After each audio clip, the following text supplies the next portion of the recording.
Animals can also be affected by influenza viruses. These viruses are considered different from what we define as the seasonal flu. Influenza type A can affect poultry, wild birds, and pet birds.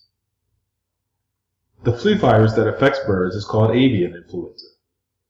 Influenza type A is also found in other mammalian species besides people, such as pigs, horses, dogs, cats, ferrets, rats, mice, weasels, and even tigers.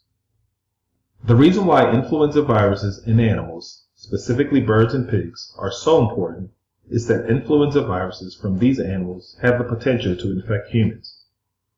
It is also important to note that influenza viruses in other mammalian species, such as cats or horses, are not likely to infect humans. Avian influenza and swine influenza will be discussed in more detail later in the presentation. Several factors can contribute to the spread of influenza viruses, including globalization and international trade, both legal and illegal, marketing practices such as live bird markets, farming practices, and the presence of the viruses in wild birds. Birds, especially waterfowl, are the reservoirs for avian flu and can spread viruses across the world through migratory routes.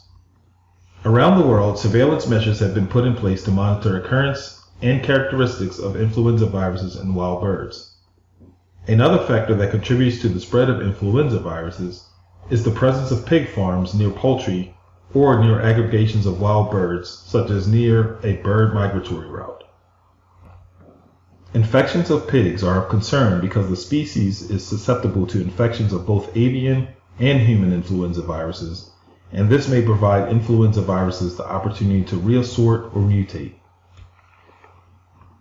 Influenza viruses are constantly changing or mutating. One way they change is called antigenic drift. These are small changes in the genes of influenza viruses that happen continually over time as the virus replicates.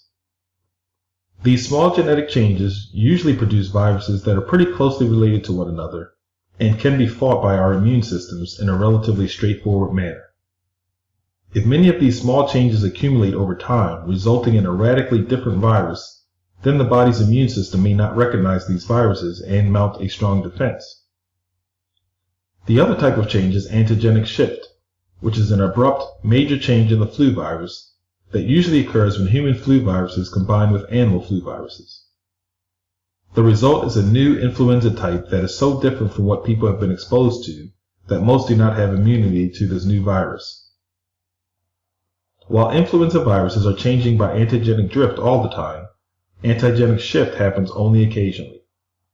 Type A viruses undergo both kinds of changes, while influenza type B viruses only change by the more gradual process of antigenic drift.